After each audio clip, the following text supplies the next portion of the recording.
열거형을 말씀드렸어요. 그래서 자바에서 열거형은 클래스를 정의한 또 다른 방법이고 그 열거형의 상수들은 객체들이다. 그리고 그렇게 사용함으로써 우리한테 얻어질 수 있는 이점은 풍부한 기능을 우리가 추가할 수 있다.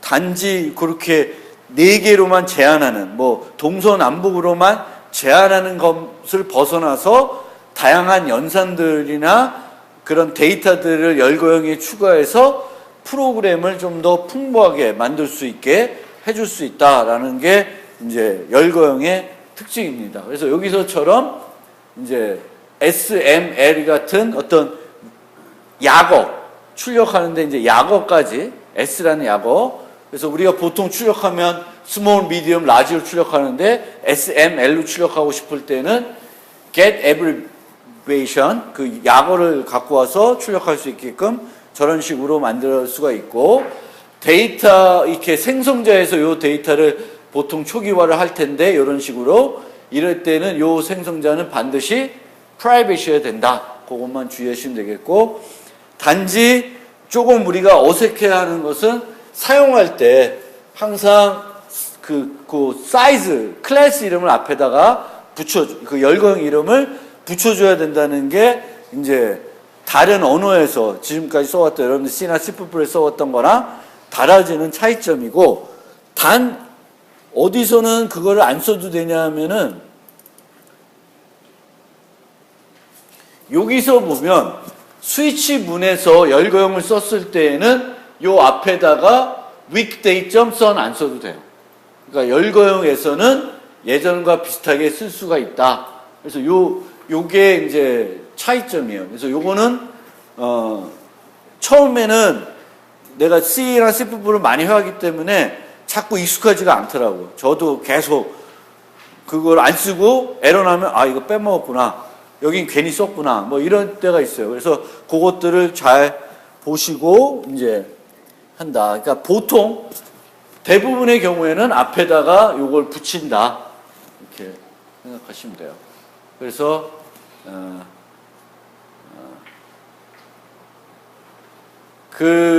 이 위크데이 이런 거에는 이제 부모가 이넘이고 그 이넘에 여러 가지 메소드가 있는데 여러분들이 좀 알아두시면 좋은 메소드들은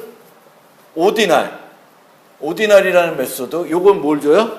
숫자 0, 1, 2 그걸 주는 게 오디널이라는 메소드고 그 다음에 여기서 쓴 value of라는 메소드가 있어요. value of string이에요. 그러면 요거랑 똑같은 문자열을 주면 요 똑같은 문자열에 해당되는 열거형 객체를 주게 돼요. 그러니까 weekday value of sun 하면은 요 값은 sun이라고 하는 weekday 값을 주는 거예요. 열거형. 그래서 value of 그 다음에 요것도 static 함수인데 weekday values라는 거가 있어요. 요거는 weekday 배열을 주는데 차례차례 넣어져 있는 배열을 준다. 요 열거형 상수들이 7개 들어있는 배열을 줘요. 그래서 아까 요걸 이용해가지고 next day를 만들어 봤었죠. 그래서 요 메소드 ordinal, value of, values 요 3개를 제일 많이 써요. 그래서 활용하시면 좋겠습니다. 그리고 이제 아까처럼 이제 여기처럼 이제 공통적으로 어떤 메소드를 구현할 수도 있고 여기처럼 이제 그 개별적으로 상수들 하나하나에 개별적으로 코딩을 할 수 있다. 마치 스몰이 사이즈의 자식 클래스처럼 해서 구현할 수 있게 되어 있어요. 그 다음에 요거는 이제 열거형은 끝나고 그 문자 열들을 토크나이저 하는 건데 나중에 다음 주 화요일 날 우리 시험 볼 때 요 부분이 활용될 수도 있어요. 그래서 잘 봐두시면 좋을 것 같은데 우리가 어떤 문자열이 이렇게 줄이 들어왔을 때 이 줄에 있는 단어들, 스페이스로 나누어진 단어들을 이렇게 쪼개가지고 처리해야 될 때가 있습니다. 그때 이제 쓸 수 있는 게 토크나이저라는 게 있고요. 토크나이저. 이 토크나이저는 기본적으로 이 공백 갖고 해요. 근데 얘를 쓰는 게 조금 복잡해요. 그래서 차라리 얘보다는 뭘 쓰냐면은 스플릿이라고 하는 걸 활용하시면 좋아요. 스플릿. 스플릿은 여기다가 이제 스플릿, 요 스페이스 이렇게 해가지고 여기다가 정규 표현식을 넣게 되는데 이렇게 하면 쪼개지게 됩니다. 잠깐 저랑 같이 따라해 보세요 한번.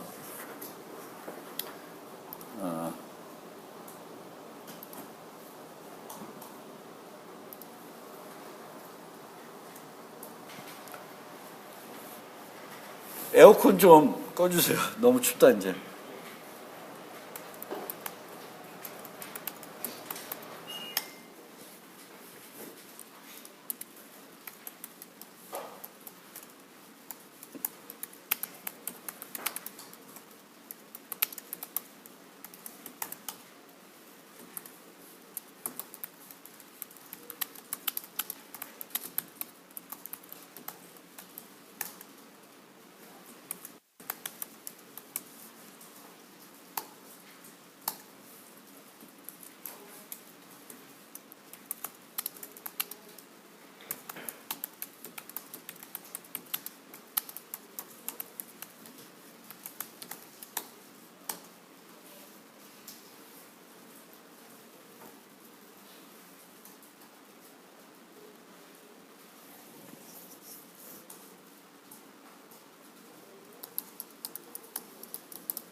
자,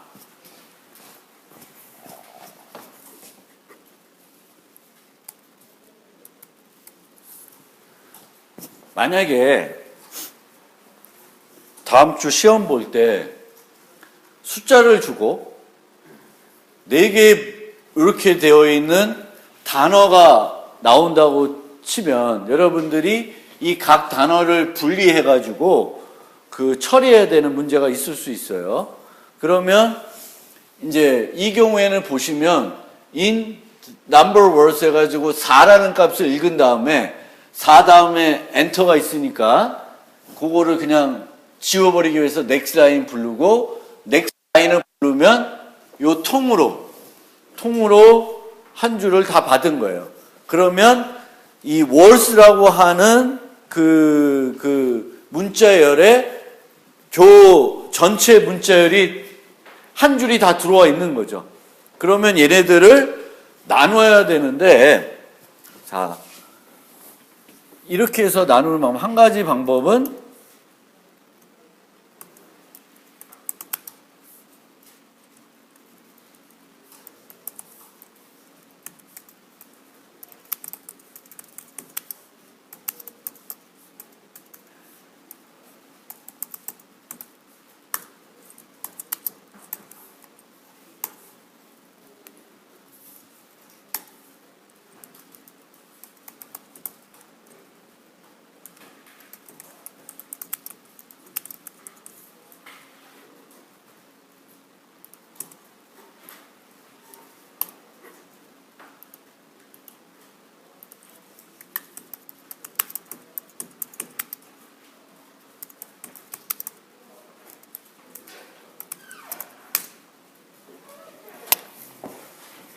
이렇게 바꾸면 그 받아들인 라인 있죠? 라인이 애플, 바나나, 그레이프, 피치 이렇게 되어 있죠.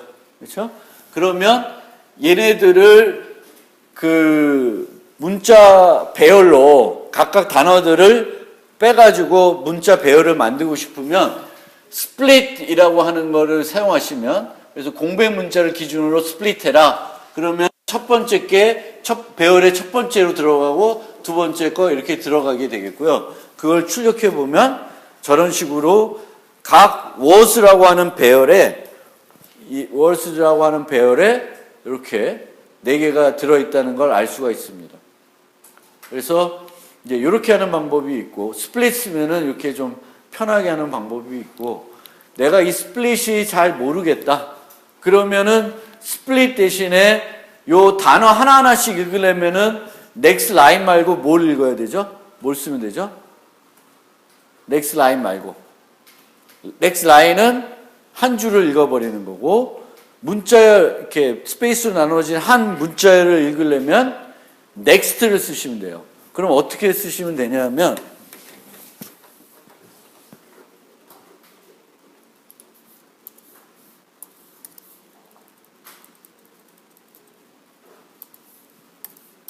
스플릿이 잘 기억이 안 난다. 그러면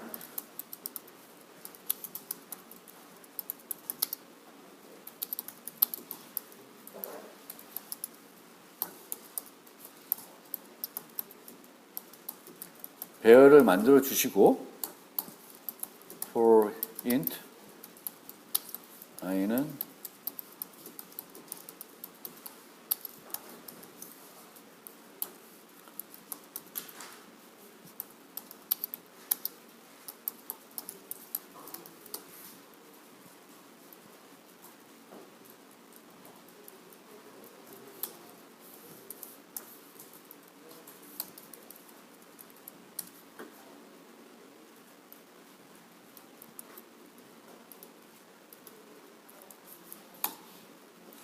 이렇게 넥스트를 써서 하나하나씩 읽어가지고 하나하나씩 배열에 넣을 수도 있습니다. 이게 좀 더 여러분들 이해하기 쉬울 건데, 나중에 가면 저런 스플릿이라고 하는 라이브러리 함수를 잘 활용할 수 있게끔 익혀두시면 많은 도움이 될 거예요. 그래서 다음 주에 아마 시험 볼 때 요거가 필요한 부분이 있을 거예요. 그러니까 이렇게 단어들을 여러 개 주고 걔네들 갖고 뭘 하라고 할 수가 있을 거예요. 그러면 이제 요런 코드를 갖고 줄을 내가 4개 단어를 한 줄에 줄 거다라고 돼 있으면은 4를 받아들이고 요 하나하나씩을 받아들여도 되고 저렇게 포문처럼, 아니면은 한 줄 통으로 받아들인 다음에 스플릿을 써서 나누어 가지고 배열에 넣어서 처리하셔도 똑같이 처리를 할 수가 있습니다.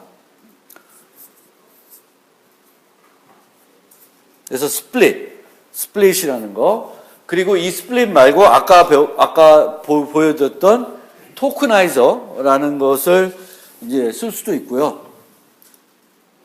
스플릿은 다양한 것을 기준으로 스플릿할 수가 있습니다. 그래서 이런 걸 기준으로 나눌 수 있는데, 이제 요때 여기에 이제 주어지는 게 정규 표현식 형태로 그 패턴을 쓰게 되어 있습니다.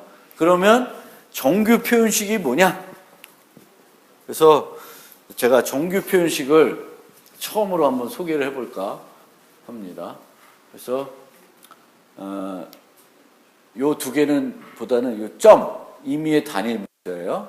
그리고 가로 안에는 답 안에 요거에 여러 개가 들어올 수 있는데 내의 임의 문자, 그리고 요거 내의 임의 문자 제외 뭐 이렇게 되겠고, 별표 들으면 0개 이상, 플러스면 최소 하나 이상, 물음표면 0 또는 1개 이렇게 되겠고, R이 이렇게 되면 요 레귤러 익스프레션이 N개가 일치해야 되고 N개 이상이 돼야 되겠고, A 또는 B 뭐 이렇게 돼요. W는 대소문자 숫자, 그리고 W 대문자는 대소문자 숫자 제외 등등 이렇게 되어 있어요.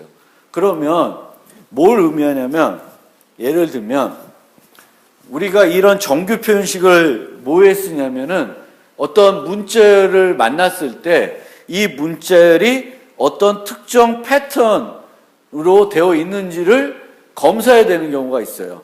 그럴 때 우리가 regular expression으로 그 패턴을 나타내게 되겠고, 그 패턴을 가지고 들어온 입력이 거기에 해당되는지를 보게 됩니다. 예를 들면 우리가 요즘은 이제 계정명 쓸 때 이제 예전에는 그냥 상진, 이렇게 썼는데 요즘은 다 주소를, 메일 주소, 여러분들이 쓰는 메일 주소를 계정명으로 입력하게끔 유도를 합니다. 왜냐하면 보통 계정명이라는 게 유니크해요. 이 친구랑 다 똑같은 계정명을 쓸 수가 없죠. 메일 주소를. 다 다르기 때문에. 그런데 이제 여러분들의 아이디, 내 아이디를 이렇게 쓰겠다 그러면 이게 유용한 이메일 주소인지 아닌지를 검사를 해주고, 이게 아니다 그러면 다시 입력하라고 하게 됩니다. 그러면 이런 어떤 이 이메일 주소가 있을 때 얘가 이메일 주소 형태로 되어 있는지를 보고 싶다. 그러면 이것과 관련된 regular expression을 이렇게 쓰고, 얘가 이 regular expression에 맞는 건지를 확인해 볼 수 있습니다. 매치가 되면 이 맞는다는 거예요. 그런데 보세요. 잘 보세요. 요 뒤에 있는 가로 빼고 봅시다. //w가 되어 있죠. //w. 그러면 이제 이 /w인데 앞에다가 슬래시 하나 더 붙여서 요걸 쓰겠다는 거예요. 요는 대소문자 또는 숫자입니다. 대소문자 또는 숫자가 플러스야. 플러스면은 빵개 오면 안 된다는 거예요. 몇 개? 최소 하나. 그러니까 이거는 메일 주소가 아니라 이거는 돼. 하나는 와도 돼. 여러 개가 올 수도 있고, 그 다음에 이거 쓸 때 이런 식으로도 제 계정명을 써요. 점 들어갈 수가 있어요. 그러면 이렇게 어떻게 되어 있냐면 가로 열고 이게 어떤 특수한 문자를 할 때 이게 또 두 개를 써요. 그래서 왜냐하면 이 점이라는 거는 어떤 특수한 의미를 가지기 때문에 그것보다 그냥 점이라는 걸 나타내고 싶을 때는 이렇게 두 개짜리 해서 점 쓰고 W 플러스, 그게 빵개 올 수도 있고 여러 개 올 수도 있다. 그럼 점 여러 개 반복되는 거예요. W 플러스가 여러 개, 이런 것들이 여러 개 올 수 있고, 그 다음에 @이 온 다음에는 문자가 와야 되고, 문자 여러 개 오고, 그 다음에는 점 여러 개 오는 거예요. 그래서 상진 koreatech.ac.kr, 이게 이제 되는 거예요. 그런 형태로. 그러니까 상진 koreatech, 여기까지만 들어와도 정확한 이메일이라고 이제 생각을 하는 거죠. 그래서 그런 것들을 할 때 이제 쓰는 것이 정규 표현식이에요.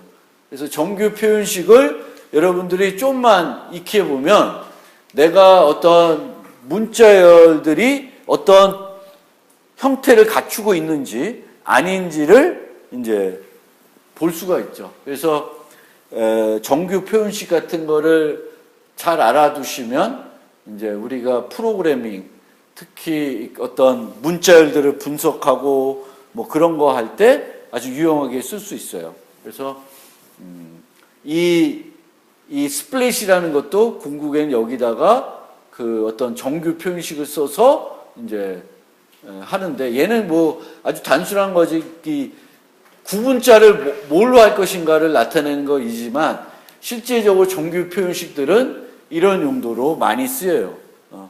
이게 이메일이 됐든 다른 거가 됐든 어떤 특수한 형태 것들을 찾아낼 때도 이렇게 어떤 입력에서 이메일만 찾는 거예요. 쭉 찾는 거예요. 그런 것도 할 수가 있고. 그래서 정규 표현식을 이렇게 보면 되게 어려운 것 같지만 하나하나씩 따져보면 그게 그렇게 어렵게 느끼지는 않을 수 있어요. AAAP, AB, AAAAP B 이런 거를 다 인식하는 거를 해야 된다. 그러면 A 플러스 B 이렇게 하면 돼요. 그럼 A가 한 개 이상 나타나고 B 하나 나타나고 이게 이제 정규 표현식이에요. 그래서 그 정규 표현식들이 보통은 우리가 컴파일러 수업에서 또는 그런 수업에서 아니면 이산 수학에서 배우나? 모르겠네. 배우나? 안 배워요? Regular expression. 그래서 regular expression을 우리 컴퓨터 사이언스에서 많이 사용하기 때문에 뭐 원래 이 수업이 2학년 수업이니까 그 다른 수업에서 원래는 접하지 못할 수도 있는데 뭐 여기 다 2학년만 있는 건 아니니까. 그리고 제 생각에는 정규 표현식들을 좀 알아두고 가시면 그게 이런 거였구나라고만 요 정도만 안 상태에서 나중에 그거가 필요했을 때 내가 공부해서 좀 쓰는데 큰 무리가 아마 없을 것 같아요. 그래서 그거를 잘 보시면 바라겠습니다. 자, 오늘은 여기까지 하고 잠깐